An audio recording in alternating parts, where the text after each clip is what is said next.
Olá, bem-vindos ao canal Você Está no Ventando, aquele que sempre vos traz a verdade de volta. Eu sou Valdileme e nós estamos aqui para o nosso bate-papo agora, análise de conjuntura em relação aos fatos geopolíticos lá do Oriente Médio. Se você estiver vindo pela primeira vez, eu gostaria de lhe convidar que você fizesse sua inscrição, assinalasse a sinetinha para receber as novidades, visitasse outros vídeos que a gente tem no canal para melhorar a compreensão da análise que a gente faz por aqui.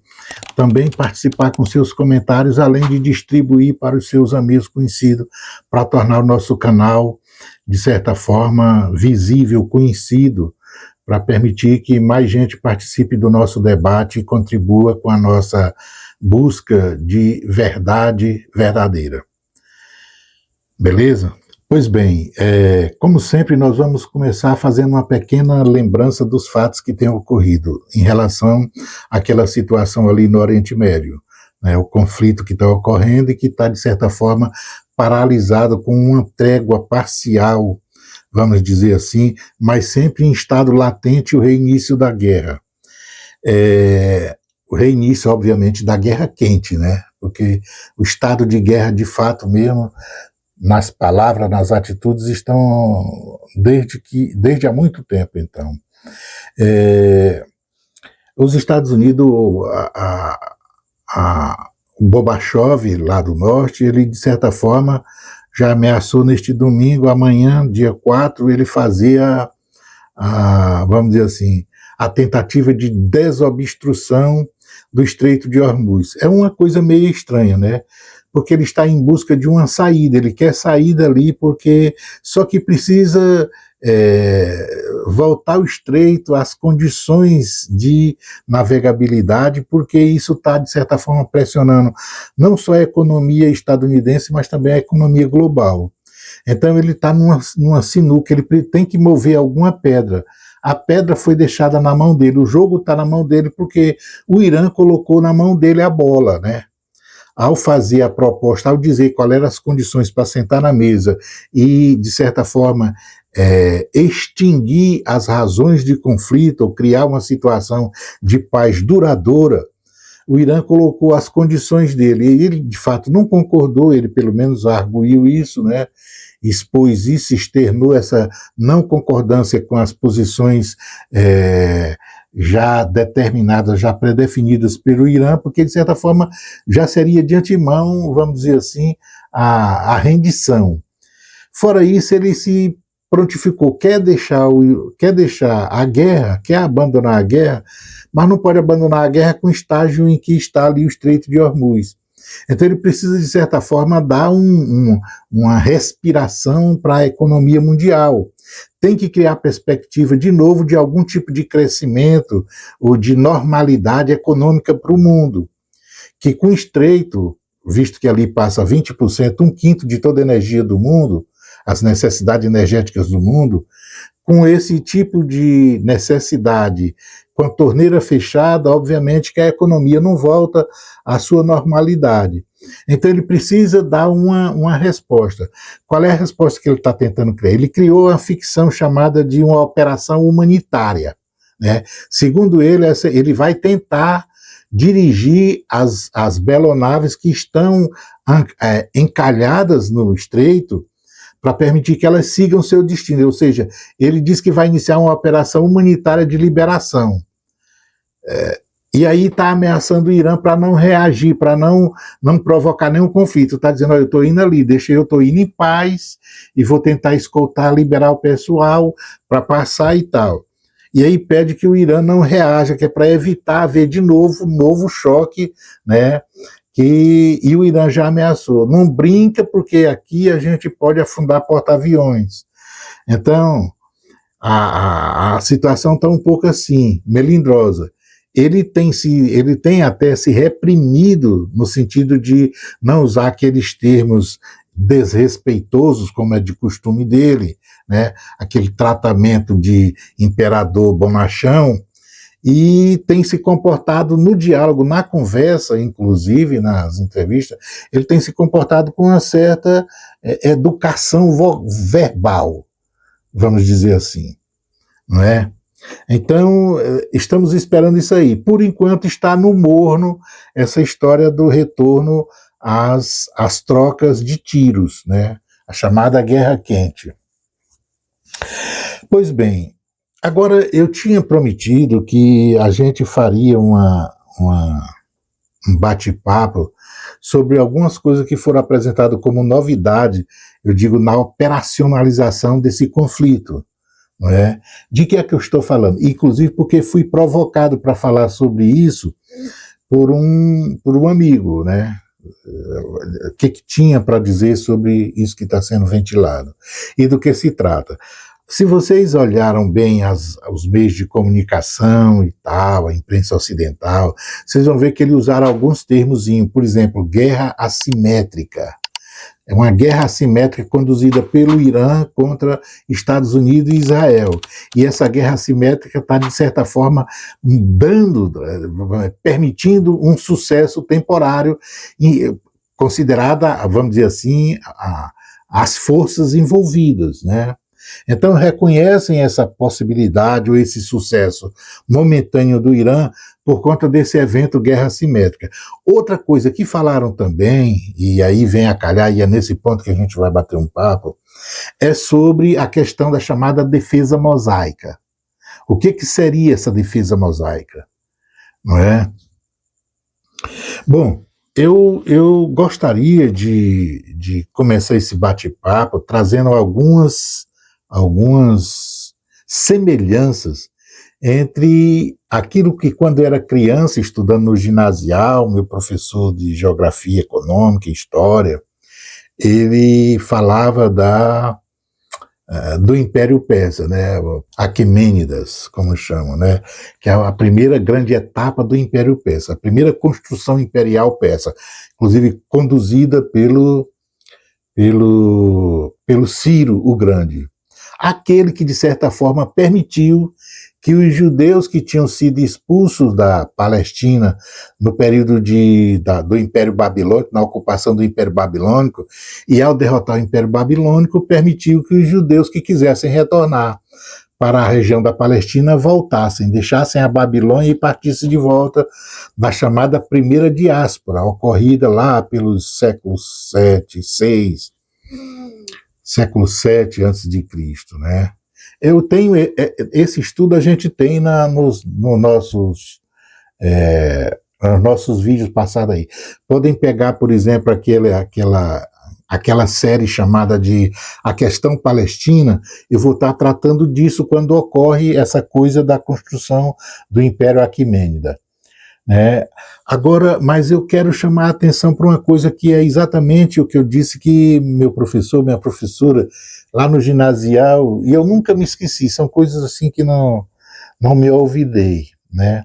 De que é que eu estou falando? Ora, ao ver a coisa conceitualmente, eu digo a chamada defesa mosaica, essa estrutura, essa distribuição descentralizada, né, do aspecto da defesa da guerra, né, do confronto militar, a forma como os iranianos estão se defendendo dos ataques e reagindo a eles, aí eu me detive para imaginar o seguinte: de que é que eu estou falando? Ora, nós vamos ver que, embora seja tratado como uma novidade, eu digo o aspecto, essa coisa da defesa mosaica, né, a disseminação, a distribuição da estrutura com autonomia, eu digo a diversidade de autonomias dentro do Irã para reagir ao ataque americano, essa coisa não é nova no sentido de que a experiência no primeiro grande império persa, no Aquemênida, essa coisa já tinha como comportamento da administração do Império. Inclusive é citado nos livros históricos como uma das razões do sucesso imperial, não de Ciro, porque não foi propriamente Ciro que implementou isso, mas já no reinado de Dario I, né? Seria após Ciro nós tivemos o filho, Cambises, 7 anos de império, e logo após tivemos Dario I. E Dario I promoveu algumas reformas no império, que era muito grande, para permitir que ele não se desfizesse, melhorasse o processo administrativo. E essa coisa, de certa forma, num futuro depois, vai servir de receita para o próprio processo administrativo da Igreja Católica, né? A Igreja Católica Apostólica Romana. E essa igreja, o processo administrativo dela é um processo de 2000 anos, né? É o maior, vamos dizer assim, a maior longevidade de um processo administrativo imperial que a gente pode imaginar. É o poder administrativo, como funciona a estrutura administrativa da Igreja Católica, né? Então, essa coisa praticamente ela é uma semelhança daquilo que fez Dario I.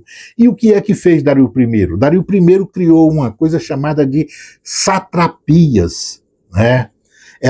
Dividiu o império nas províncias, e que chamou de satrapias, e os seus governantes, nomeados pelo próprio rei, era chamado de sátrapas. E mantinha dentro dessa estrutura, ele concedia uma autonomia administrativa. Era uma autonomia para cobrar tributos, era uma gestão, de certa forma, distribuída. Era uma concessão de autonomia no processo administrativo burocrático, e esses sátrapas, eles prestavam conta diretamente ao rei. Ao lado da ação desses administradores locais, vamos dizer, provinciais, do Império Aquemênida, ele mandava os personagens, que funcionavam como espécie de inspetor, para ele fazer o acompanhamento, o monitoramento. A esses inspetores, ele inclusive ficou famoso, chamados de olhos e ouvidos do rei. Então, esse processo de distribuição, descentralização e, ao mesmo tempo, que se dirigia hierarquicamente direto ao rei, que é a mesma coisa das chamadas dioceses na administração da Igreja Católica, que mantém um processo de descentralização, distribuição no espaço. As dioceses são isso, que administram autonomamente todos os processos, e o bispo, que é a figura que é representante da administração clerical, ele vai se reporta diretamente à sua santidade, diretamente ao Papa. Essa coisa permitiu que a igreja se mantivesse incólume no processo administrativo, na condução dos seus negócios, por 2000 anos. Então é uma coisa muito inteligente. Essa coisa é persa, essa coisa tem origem lá em Dario I. Porque, além dessas virtudes administrativas, o Império Persa ele também tem algumas coisas que também era o comportamento do Império Romano, que é vamos dizer assim, uma aceitação cultural, a compreensão, um processo de aceitabilidade do império em si, do poder imperial, ao viver cultural da província, do dominado, do colonizado, do conquistado pelo império. Fez isso e manteve um império muito expansivo, muito grande. Ia da Índia, ia do Indo à Grécia, passando pelo Egito, né? Então era uma extensão muito grande. E aí ele distribuía isso, fazia isso. E o que eu estou querendo chamar a atenção? Veja só. Esse processo, ele é exatamente a adequação do sistema de defesa atual nessa guerra, visto nessa guerra, o chamado sistema da defesa mosaica. E é também anterior à própria guerra agora.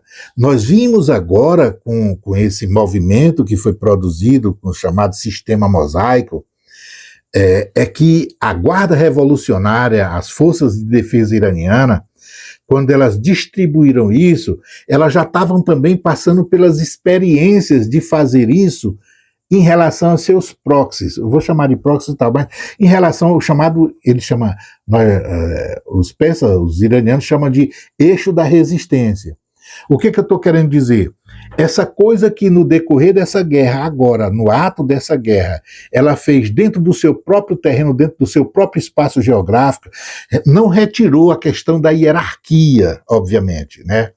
Mas deu autonomia aos comandantes militares distribuídos por todas as províncias para atuar sem aguardar ordem, não precisavam receber a primeira ordem, não tinha uma cadeia, vamos dizer, escalonada de comando, né? Não é que abdicaram da hierarquia, obviamente, né? Não é isso que está sendo dito, como também Dario não abdicou, mas ele permite que os comandos militares locais, eles reajam autonomamente sem aguardar ordem central. Então, quando o Ocidente, quando os Estados Unidos e o bisonho lá, sionista, decapitou as lideranças, não teve nenhum efeito. Porque junto com essa distribuição da defesa, depois de ter passado pelo aquele bombardeio de junho do ano, os 12 dias de bombardeio de junho do ano passado, de 2025, ele viu que tinha que mudar o processo de comando e legitimação da defesa. E aí o Ocidente foi surpreendido com isso. Embora tenha decapitado uma massa grande de lideranças política, religiosa e militar, como foi a noite do primeiro bombardeio, mas autonomamente todo o sistema de defesa funcionou de forma como se fosse uma engrenagem bem engraxada, organizada, não é? E essa coisa, isso se fez dentro do território iraniano, mas essa experiência ela também ocorreu com o eixo da resistência. Veja que fora do Irã, algumas estruturas que têm, vamos dizer, liberdade operacional, é o caso de Hezbollah, é o caso dos xiitas no Iraque, é o caso dos xiitas na Síria. Então você vê aonde, no Iêmen, por exemplo, essas unidades rebeldes, revolucionárias de ação, elas atuam operacionalmente, autonomamente, elas não aguardam ordens, não existem ordens do Irã para fazer isso, elas atuam autonomamente. Só que é o seguinte, elas atuam de forma autônoma, mas obedecendo uma linha estratégica, existe um fio estratégico a ser seguido, e esse condutor estratégico, e esse fio estratégico é conduzido pelo Irã. Né? A rigor, existe na própria estrutura da força da Guarda Revolucionária Iraniana agora, uma força que era inclusive conduzida pelo Qassem Soleimani, que é a Força Quds. O que é a Força Quds dentro da estrutura da IRGC? É o pedaço da Guarda Revolucionária que atua especificamente com essas forças que estão fora das fronteiras do Irã, que atuam dentro do Líbano, dentro da Síria, no Iêmen, no Iraque, conduzindo as forças, de certa forma, fazendo com que esses pontos que atuam autônoma, lá na operação, né, nas suas operações, que atuam com autonomia, mas que não percam o fio estratégico de condução do próprio Irã.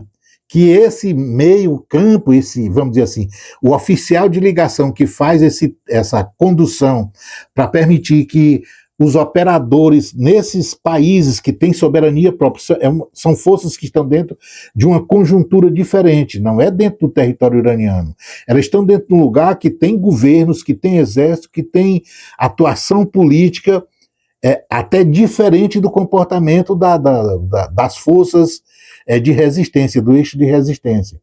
Então, quem faz o link, ou seja, vamos chamar assim de oficial de ligação, entre aquilo que é definido pela estratégia iraniana, para esses operadores, esses proxies, o eixo da resistência, é feito exatamente pelo comando Quds, então é feito pelas forças Quds.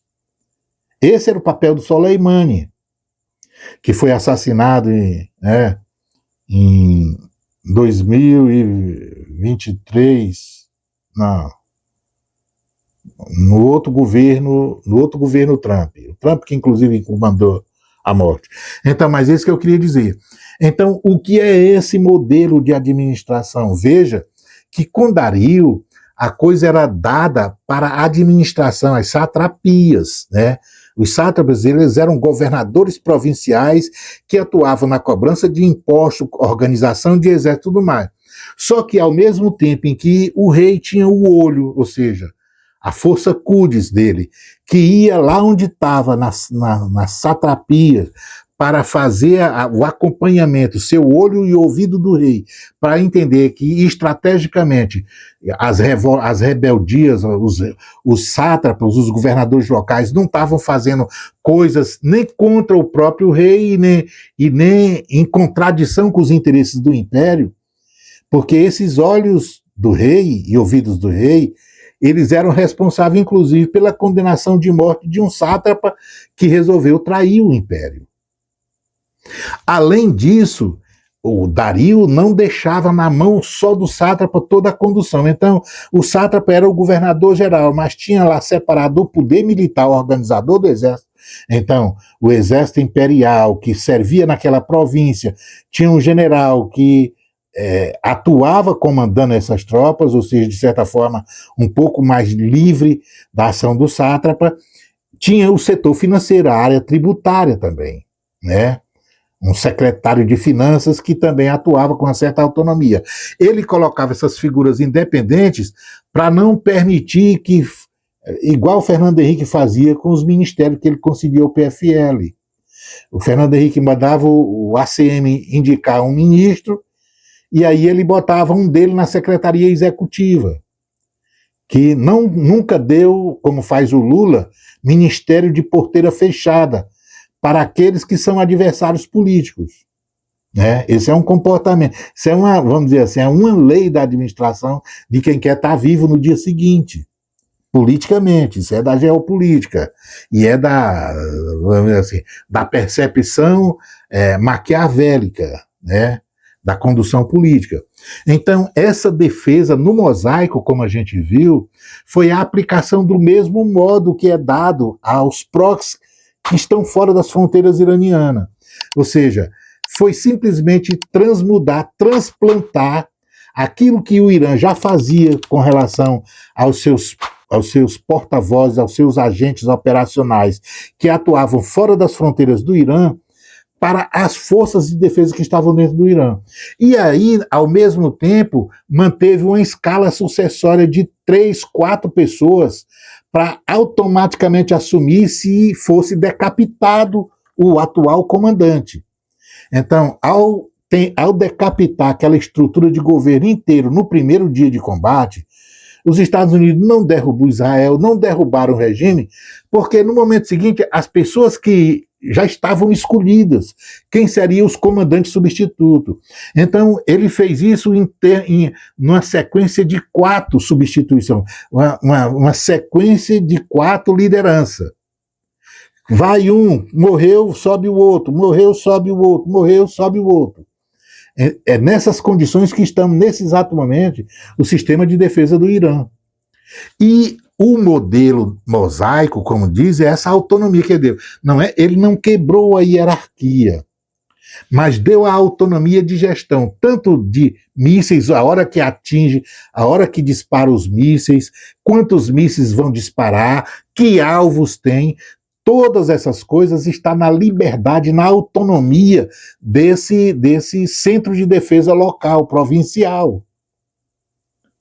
Isso é totalmente diferente dos exércitos ocidentais, os comandos ocidentais. Os comandos ocidentais convencionais, existe um comando, uma hierarquia em cadeia, que deve ser seguida. Aí, quando o general de exército dá uma ordem, essa ordem precisa caminhar toda a cadeia de comando até chegar naquele que conduz a brigada. Isso o Irã tirou. Foi isso? É isso que o Ocidente, que nós agora estamos chamando de defesa mosaica. Não é? Eu queria falar disso porque pintou as curiosidades de como é que essa coisa estava acontecendo. E aí me veio, quando eu observo essa coisa, me veio, digo, rapaz, essa experiência o Irã já passou por ela. já passou por ela, porque um dos grandes sucessos do primeiro império do Aquemênida, primeiro império persa, uma das grandes virtudes imperiais, e eu nunca me esqueci quando meu professor no ginásio falava disso, uma das grandes virtudes imperiais foi exatamente a forma como ele preparou o processo administrativo, conduziu o processo administrativo. Já tinha passado da etapa das conquistas que foram com, por exemplo, com Ciro, Cambises, e passaram para as inovações administrativas do Império conduzida por Dario. Então, essa coisa, eu vi também, não, isso está se refletindo nas ações dos representantes do eixo da resistência que estão fora das fronteiras do Irã. Então é uma coisa que o Irã já está com experiência montada. O sucesso para os iranianos não foi surpresa, eles esperavam isso. E para demonstrar que esse processo, vamos dizer assim, essa concepção administrativa, condução burocrática de uma organização política, a grande prova de sucesso dela é exatamente 2000 anos de Igreja Católica, que é exatamente o mesmo modelo.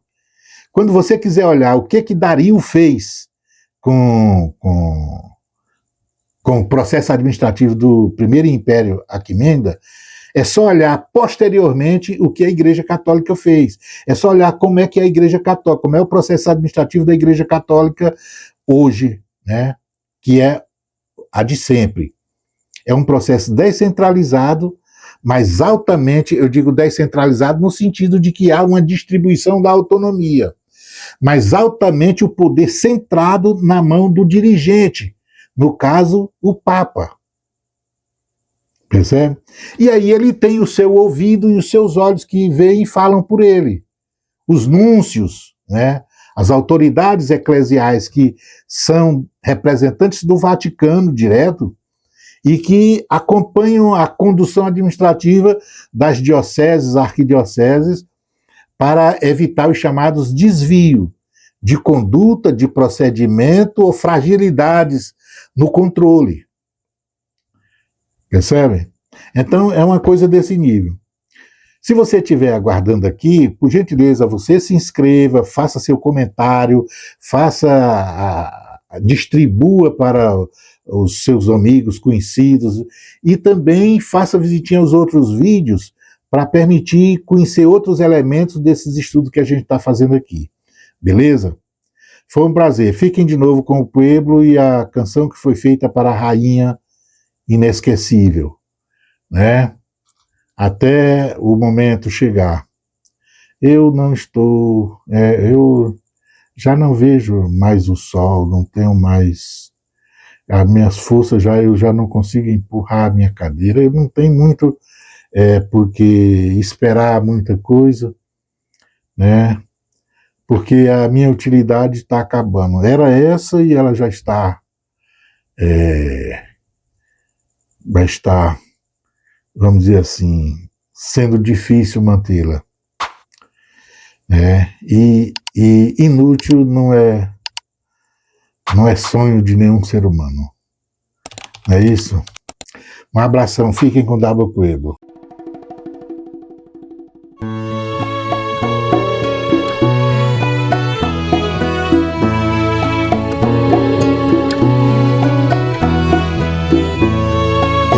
Deixei meu porto, me lancei ao mar, sem antes inquirir. Vale a segurança ou renunciar de amar, pois amar-te deu-me a certeza que venceria a morte. Pois amar-te deu-me a certeza que venceria a morte.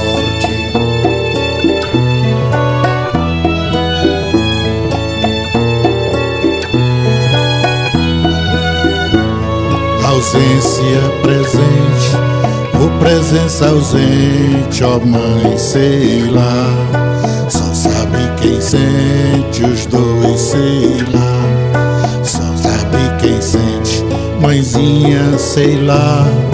Não é dor de dente, eu sei, serás minha estrela cadente.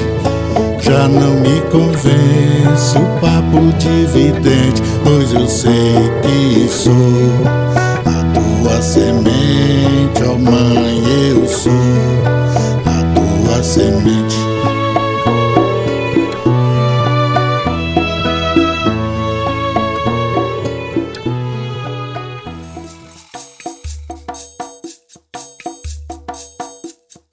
Lara, lara,